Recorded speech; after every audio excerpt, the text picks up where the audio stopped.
श्री स्वामी समर्थ, जय जय स्वामी समर्थ. स्वागत आहे आपल्या सर्वांचं भक्त मी स्वामींचा या मराठमोळ्या अशा यूट्यूब चॅनलमध्ये. स्वयं भक्तांनो, सध्याला सुरू झालेलं पितृपक्ष म्हणजे पितृश्राद्ध. आता बऱ्याचशा स्वयंभक्तांच्या मनामध्ये असा विचार असेल की नक्की श्राद्ध आणि पितृपक्षाविषयी बरीचशी माहिती आपल्याला नसेल. म्हणून हा व्हिडिओ आपण शेवटपर्यंत बघा आणि आवडल्यास नक्की लाईक, चॅनल पुन्हा एकदा सबस्क्राईब करायला विसरू नका. चला तर जाणून घेऊया पितृपक्षाविषयी. तुमच्या सर्वांच्या मनामध्ये असणारं शंका आणि समाधान नक्कीच दूर झाल्याशिवाय राहणार नाही. स्वामी भक्तांनो, घरात कुळात चालू वर्षामध्ये जर एखादी व्यक्ती मृत झाली असल्यास महालय श्राद्ध करता येते, लक्षात धरा. किंवा मृत व्यक्ती 1 वर्ष पूर्ण झाल्याशिवाय महालय श्राद्ध करता येत नाही. तुमच्या घरामध्ये किंवा कुळात सवाशीण मृत्यू झाली असेल किंवा कोणत्या दिवशी श्राद्ध करावं, बऱ्याच जणांच्या मनामध्ये प्रश्न असतो. जर आपल्या घरामध्ये सवाशीण व्यक्ती मृत्यू होऊन 1 वर्ष पूर्ण झाल्यानंतर पितृपक्षात अविधवा नवमी, भाद्रपदा, कृष्ण नवमी या दिवशी श्राद्ध तुम्हाला करता येतं. ज्या पूर्वजांच्या तिथी पौर्णिमा असेल त्यांचं श्राद्ध नाही कोणत्या दिवशी घालतात, हाही प्रश्न आम्हाला बऱ्याच वेळा येत असतो. म्हणून ह्या लोकांसाठी पंचमी, अष्टमी, द्वादशी किंवा सर्व पितृ अमावस्येला आपण यांची पित्र घालावीत. अजून एक प्रश्न आम्हाला काय मिळत असतो, तो म्हणजे ज्यांचा मृत्यू हा घातपाताना झाला असेल किंवा एखाद्याने घरामध्ये आत्महत्या केली असेल त्यांचे श्राद्ध कोणत्या तिथीला घालावेत. शस्त्रदयित श्राद्धमध्ये भाद्रपद कृष्ण चतुर्थी या तिथीला घालावेत. अजून एक प्रश्न आम्हाला असा आला की संन्यासी किंवा घर सोडून गेलेली व्यक्ती श्राद्ध कोणत्या दिवशीला घालावेत. आता याला म्हणतात की परगंदा होणं. एखादी व्यक्ती आपल्या घरातून परगंदा झाली असेल तर त्याचं श्राद्ध, अशा व्यक्तीचे श्राद्ध भाद्रपद कृष्ण द्वादशीला घालावेत, म्हणजे तुमच्या कुटुंबाला कुठल्या प्रकारच्या अडचणी येणार नाहीत. पितरांची जर तुम्हाला तिथी माहीत नसल्यास तर कोणत्या दिवशी श्राद्ध घालावं असे प्रश्न अनेकांपुढे आलेले आहेत. म्हणून ह्या लोकांसाठी भाद्रपद कृष्ण द्वादशी किंवा अमावस्या म्हणजेच सर्व पितृ अमावस्या या दिवशी आपण सर्व पितरांचे ज्ञात अज्ञात श्राद्ध घालता येते. तसेच आपण या दिवशी हिरणदान अमावस्याला मागणाऱ्या स्त्रीला दान करावे किंवा अनाथ आश्रमात दान करावे. आता श्राद्ध घालताना की नैवेद्य मंडळ कसे घालावे याचे बऱ्याचशा अडचणी त्याला कलियुगामध्ये येत आहेत. पाण्याचा गोल मंडल करून त्यावरती नैवेद्य ताट मांडावे व अंगठ्याच्या बाजूने उलट्या दिशेने त्यावरती पाणी फिरावे.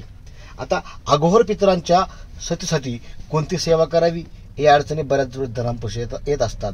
म्हणून यासाठी आपण स्वामी सेवेच्या माध्यमातून पितृस्तुती, बाह्यशांती सुख, पितृसृष्टिकारक स्तोत्र वाचावे. तसेच दुपारी 12 वाजता एका पोळीवर थोडासा भात, तूप, 5 ते 7 काळे तीळ घेऊन एक खालील जो मंत्र मी तुम्हाला सांगतोय हा मंत्र दक्षिणमुख बसून 1 माळ करून अंती त्या माळेचा स्पर्श त्या भातास करावा.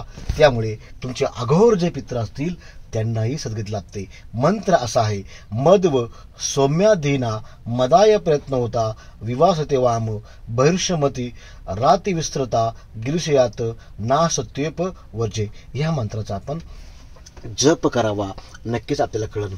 आता मातासह श्राद्ध म्हणजे काय आणि याचा अधिकार कोणाला असतो ह्याही गोष्टी आपल्याला माहीत पाहिजे. म्हणून नवरात्रीच्या पहिल्या दिवशी मातामह श्राद्ध म्हणजे आईच्या वडिलांचे श्राद्ध दोहित्र असते.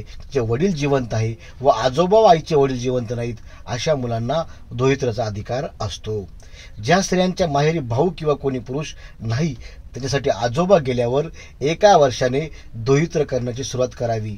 स्वतःचे वडील गेल्यावर दोहित्र कधीही करू नये. दोहित्राचा अधिकार नातवास 3ऱ्या वर्षापासून प्राप्त होतो. हे दोहित्र श्राद्ध पूर्ण स्वयंपाक करून करणे हे अधिक इष्ट होय, लक्षात धरा. म्हणून नवरात्रीचा पहिला दिवस असला तरीही वेगळा स्वयंपाक करण्याची गरज नाही. आता पितृपक्षामध्ये पारायण करता येतं का याही शंका बऱ्याचच्या मनामध्ये आहेत. होय, नक्कीच पितृपक्षात कोणत्या ग्रंथाचं पारायण करता येतं ते जाणून घेऊया. खास करून आपण प्राधान्य द्यावं भागवत ग्रंथाला, कारण भागवत ग्रंथाचं पारायण केल्यास आपल्या पितरांना शांती भेटते आणि पितरांना संतोषकारक असतं, लक्षात धरा. त्यानंतर आपल्याला वाटलं तर आपण गुरुचरित्र, नवनाथ, श्रीपाद चरित्र केलं तरीही चालेल. आता दैनंदिन जीवनामध्ये आपण नक्की पितृसेवा कशी करावी तेही महत्वाचं आहे. म्हणून रोज सकाळी फक्त पितृपक्षामध्येच पितरांची आपण सेवा करावी का? अजिबात नाही. म्हणून रोजच्या जीवनात आपण ती सेवा अशा पद्धतीने केली पाहिजे की सकाळी उठल्यानंतर देवपूजेच्या आधी नित्यसेवा ग्रंथातील पितृ तुष्टिकारक स्तोत्र व बाह्य सुख शांती तुम्ही रोजचं वाचलं पाहिजे. रोज पंचमहायज्ञ करावा. नित्यसेवेच्या किंवा इतर ग्रंथामध्ये त्याची माहिती आपण बघितली आहे. पंचमहायज्ञासाठी फक्त 5 मिनिटे लागतात. आमोशाला हिरण्यदान करावे. एक जानवे, पेढे, 5-10 रुपये दक्षिणा आपण अनाथाश्रमात दान करावी किंवा जादा करावी. दर आमुष्याला आपण 1.25 किलो कोळसा, 4 नारळ घेऊन किंवा त्याच्यावरती 1 माळ महामृत्युंजय मंत्र जप करून जवळ आसपासच्या जलाशयात सोडून द्यावं. यानंही आपल्या जीवनातील समस्या दूर होतात. आता पक्ष भाद्रपद मासातील कृष्ण पक्ष फार महत्वाचा आहे. म्हणून पितृपक्षात श्राद्ध करण्याचे महत्त्व फार आहे. तुमच्या पितरांसाठी श्राद्ध न केल्यास त्यांच्या इच्छा अतृप्त राहिल्याने, तसेच असे पितर वाईट शक्तीच्या नियंत्रणात जाऊन त्यांचे दास झाल्याने वाईट शक्तीचा उपयोग करून कुटुंबियांना त्रास देण्याचीही शक्यता असते. म्हणून श्राद्धामुळे पितराचे रक्षण होते, त्यांना गती मिळते आणि आपले जीवनही सुदृढ होते. पितृपक्षात 1 दिवस पितराचे श्राद्ध केल्याने ते वर्षभर तृप्त राहतात. आता पितृपक्ष म्हणजे महालय पक्ष म्हणजे का? व्यक्तीच्या मृत्यूनंतर आत्म्याला सद्गती मिळावी म्हणून श्राद्ध करणे. हिंदू धर्मात एक वैशिष्ट्य आहे की प्रतिवर्षी पितृपक्षातील कृष्ण पक्षात महालय श्राद्ध केले जाते आणि श्राद्ध करण्याचे महत्त्व, पद्धत तसेच श्राद्ध पक्ष शुभ कार्यासाठी एकदम निशिष्ट मानला जातो. यामागील कारणेही आपल्याला व्हिडिओच्या माध्यमातून पुढे तुम्हाला दिसणार आहेत. आता पितृपक्षात श्राद्ध का करावे हेही महत्वाचं आहे. म्हणून पितृपंडवड्यामध्ये वातावरणात तिर्यक लहरीचे, रज तमात्मक लहरीचे आणि यम लहरीचे आधिक्य असल्यामुळे पितृपक्षात श्राद्ध केल्याने रज आणि तमात्मक कोशाशी निगडीत असणाऱ्या पितरांना पृथ्वीच्या वातावरण कक्षातून येणे सोपे जाते. म्हणून आपल्या हिंदू धर्मात सांगितले आहे की विधी कर्म त्याच्या कळीचे कारण आहे आणि ते श्रेष्ठकर असतं. पितृपक्ष हे हिंदू धर्मात असे बोलले आहेत की भाद्रपद पौर्णिमेपासून अमावस्येपर्यंत प्रतिदिन महालय श्राद्ध करावे असे शास्त्रवचन तुम्हाला कलियुगात आहेत. पितृपक्षाच्या काळात पितृ यमलोकातून आपल्या कुटुंबियाच्या घरी वास्तव्य करण्यासाठी येतात. यात 1 दिवस श्राद्ध केले असता पितृ वर्षभर तृप्त होतात. बघा, पितृपक्षात आपल्या सर्व पितरांसाठी श्राद्ध घातल्याने त्यांची वासना इच्छा तृप्त होऊन त्यांना गती मिळते आणि पितृपक्षात नामजपाचंही फार महत्त्व आहे, लक्षात धरा. म्हणून दत्त नामजपाचे पूर्वजांना गती मिळण्यास आणि त्यांच्या त्रासापासून तुमचं रक्षण होण्यास होत असलेल्या पितृपक्षात प्रतिदिन दत्ताचा नूतन 72 माळ जप करावा, 48 करावा, 21 करावा, कसंही करावा. आणि आता तिथीनुसार श्राद्ध कोणासाठी हे फार महत्वाचं आहे. म्हणून चतुर्थ किंवा पंचमी भरणी नक्षत्र असताना भरणी मृत झालेली व्यक्ती, नवमी आदिनवमी अभिन मृत झालेली व्यक्ती श्राद्ध न करता सवासणीला भोजन घालतात. त्रयोदशी बाळबळणी तेरस, सर्वचे नाव लहान मुले काकबळी. चतुर्थीला घात चतुर्थी अपघात झालेला पावलेले मृत्यू मानले गेलेले आहेत, त्यांचं श्राद्ध शक्य चतुर्थीला घालावा. आता श्राद्ध करण्याच्या बऱ्याचशा पद्धती आपण बघितलेल्या आहेत. श्राद्ध पितृत्रुई, पितामहा आजोबा, प्रतिमहा पंजोबा यांचे आपण पितृ घालतो. आता मातृत्व म्हणजे काय? माता पितामही, प्रपितामही, सपत्नीक माता, आईवडिलांचे वडील, माता आईची आई, माता प्रतिमाही, पत्नी, पुत्र, कन्या, पितृत्व काका, मातुल मामा, बंधू, आत्या, मावशी, बहीण, जावई, सासरा, आचार्य, उपाध्याय, गुरु, मित्र, शिष्य या सर्वांचे पितृत्व करायचे असते. असे कोणी असतील ते वगळून इतरांच्या नावाचा उल्लेख करावा. देवाच्या स्थानी जागी दुर्लोचन सज्ञ तुम्हाला घ्यायला पाहिजे. शक्य असल्यास देव करताना 2-4 पर्वांच्या मातृत्रयी, पितृत्रयी, माता मैत्री आणि माता मैत्रीच्या परत 3 पत्नी इत्यादी एकनिष्ठ गणाला प्रत्येकी 1 असे ब्राह्मण किंवा एखादा अनाथ मला बोलून देवाकरता 4 उद्दिष्ट गण करावेत. या गोष्टी आपण का सांगतोय का तुम्हाला या गोष्टी लक्षात येतील. पितृपक्षातील भरणी नक्षत्रावर श्राद्ध केल्यास, गयेला जाऊन श्राद्ध केल्यास जेवढे फळ मिळते त्यामुळे फळ मिळण्याच्या शास्त्रानुसार भरणी श्राद्ध हे वर्षश्राद्धानंतर करावेत. वर्षश्राद्धापूर्वी सत्पंडित दान केले जाते. त्यानंतर भरणी श्राद्ध केल्यास मृत आत्म्याची प्रेत योनीतून सुटका होते आणि श्राद्ध प्रत्येक पितृपक्षात करावे. आता काळानुसार जर बघितलं आपण स्वामी भक्तांनो, मृत व्यक्ती झाल्यानंतर 12व्या दिवशी सपिंडी केली जाते. त्यामुळे शास्त्रकार असे म्हणतात की मृत व्यक्ती झाल्यानंतर त्या वर्षी येणाऱ्या पितृपक्ष भरणी श्राद्ध केले तरी चालतं. आता इतर माध्य श्राद्ध फार महत्त्वाचे आहेत. नित्य तर्पण पण महत्त्वाचं आहे. नित्य तर्पणात मृत व्यक्तीचा अधिकार प्राप्त झाल्यावर त्याचा नावाचा उच्चार करावा, पहिल्या वर्षी करू नये. आता पक्ष 15वाडा पितृपक्ष सर्व कर्मास निषिद्ध का असतो? कारण 15वाडा कालावधी भाद्रपद वद्य प्रतिपदेपासून महालयास प्रारंभ होतो आणि भाद्रपद अमुष्याला म्हणजे सर्व पितृअमुष्याला समाप्ती होते.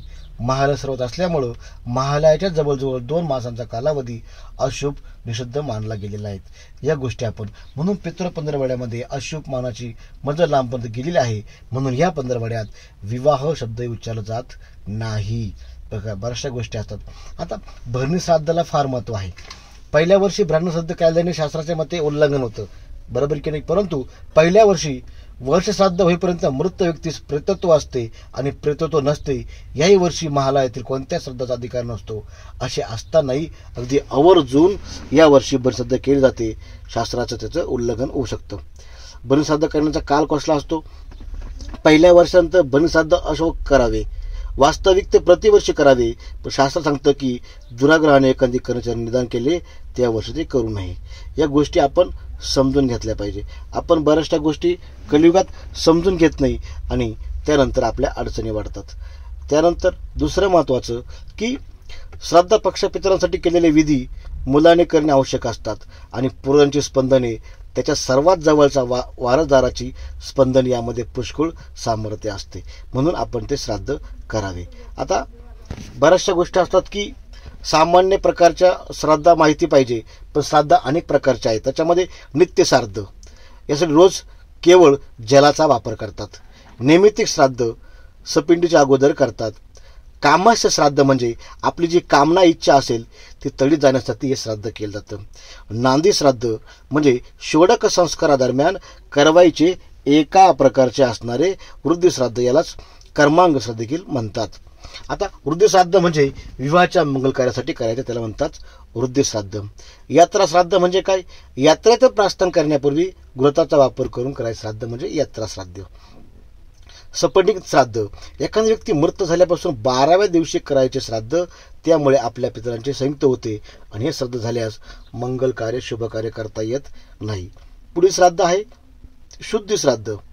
प्रत्येक इतरांसाठी मन शरीर शुद्धीसाठी श्राद्ध आपण करतात. पुढील श्राद्ध आहे पुष्टी श्राद्ध. द्रव्य संपत्ती ऐश्वर आरोग्य इत्यादी प्राप्तीसाठी तुम्ही पुष्टी श्राद्ध करावेच. त्यानंतर पुढील श्राद्ध आहे पारवान श्राद्ध. दरवर्षी करवायच्या श्राद्धाला परवान श्राद्ध म्हणतात. आमुषा चतुर्थी अष्टमी संक्रांती पर्व करवा श्राद्धाला परवान श्राद्धही म्हटलं जातं. गोष्टी श्राद्ध म्हणजे विद्वान व ब्राह्मण समुदाय एकत्र येऊन तीर्थाच्या ठिकाणी पिततृप्त करून संपत्ती सुख प्राप्तीसाठी कराव्या श्राद्धास गोष्टी श्राद्ध म्हणतात. या श्राद्धा विचारता करता अचानक स्वयंपूजन श्राद्ध गेले त्यालाही गोष्टी श्राद्ध म्हणतात. आता बऱ्याचशा गोष्टी आहेत की श्राद्ध किंवा सोप्या रीतीने कसं करावं. म्हणून पाण्याने भरलेला कुंभ जल कलश दान करावा, अन्नदान करा, तेलाचं दान करा, गाईला गवत दान करा, श्राद्धा तिथीस उपवास करा, श्रद्धा विधीचे वाचन करा, दक्षिण दिग बसून पितराचे मनपूर्वक श्राद्धेने स्मरण करा. त्यांच्या आठवणीने डोळे आपोआप तुमचे ओले होतात. ती होऊ द्या. नित्यसेवा ग्रंथाच्या माध्यमातून दृष्टीसाधक श्रद्धा वाचावं. निर्मूलन जंगलात आकाशाकडे दोन्ही हात उंच फैलवून अंतकरणातून मी निधन व अन्नविरत आहे, मला पितृमुक्त करा अशी प्रार्थना करा. जो श्राद्ध करणार असेल त्याला आपल्या मृत पित्याची नीट माहिती असावी. कुठं तिथलं गेलं, काय करावं, या गोष्टी आपण केले पाहिजे. आता पितृपक्षामध्ये श्राद्ध कसं करावं किंवा घास कसा ठेवा हे महत्त्वाचं आहे. म्हणून आपण गावाची वेळ अपार सगळं चेक करतो. शक्यतो स्थानिक सूर्योदय वेळ, प्रतकाळ समाप्त, संघकाळ समाप्त, मध्यान्ह काळ समाप्त, अपराह्न काळ समाप्त आणि स्थानिक सूर्यास्त वेळ याचं आपण करावं. ह्या गोष्टी आपण समजून घेतलं पाहिजे. श्राद्ध म्हटलं की लोकांना प्रश्न पडतात, एखाद्याचा मृत्यू अधिक मास झाला असेल तर, श्राद्ध तिला ग्रहण केलं असेल तर स्वजे भोजन करावे की नाही. जिथे प्रश्न आहे तिथे उत्तर आहे. एखादा मृत्यू अधिक मासात झालेला असतो तरी त्याचे वर्ष श्राद्ध मात्र अधिक मासात ज्या महिन्यात असेल त्या महिन्यातच करावे. ग्रहण काळात श्राद्ध असेल तर ग्रहणवेदाच्या काळात हिरण्य श्राद्ध करावे. माता पिता जिवंत असताना इतर ठिकाणी श्राद्धाचे भोजन करायला जायला कोणतीही हरकत नाही. श्राद्धाच्या वेळी साधू संन्यासी योगी पुरुषांना भोजन दिल्यास पितृ तृप्त होतात. अनेक श्राद्धाच्या वेळी गोत्र माहीत नसते, त्याऐवजी श्राद्ध करताना तुम्ही शक्यतो कश्यप गोत्र उच्चारावे. अनेकांना आपल्या पितरांचे माहीत नसताना वयमान आठवत नसतात. मग अशा वेळी पुरुष पितरांची नावे घ्यावीत, स्त्री पितरांसाठी नद्यांची नावे घ्यावीत, तरी तुमचं तिथं होतं. आता गरुड पुराणामध्ये काय सांगितलंय की 12व्या अध्यायात 70 व 71 क्रमांचा एक श्लोक आहे, तो असा: तस्मात् पुत्रेण कर्तव्ये षोडशत्रयम भूतर्वा कुरुते पत्नी तस्या श्रोये हनुतकमं समरस्य तस पांतु कुरुषेतु चौर्दोहितगम सयाह्य पाशेष श्राद्धासा सचितुये माया. याचा अर्थ असा आहे की जिला संतान नाही तिने पती हयात नसताना स्वतः श्राद्ध केले तरी चालते. वडील हयात असताना पुत्राची आजोबा पंजोबा यांच्यासाठी जर श्राद्ध करायचे असेल तर त्याने त्यासाठी पित्राची परवानगी घ्यावी आणि परवानगीशिवाय ते श्राद्ध करू नये. बघा किती महत्त्वाची माहिती होती.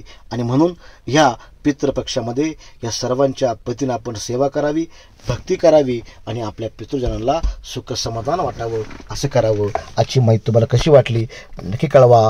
श्री स्वामी समर्थ, जय स्वामी समर्थ. एकदा पुन्हा चॅनल आवडल्यास सबस्क्राईब करा, व्हिडिओ आवडल्यास पुढे पाठवा. श्री स्वामी समर्थ, जय स्वामी समर्थ. अशक्य शक्य करतील स्वामी, अशक्य शक्य करतील स्वामी.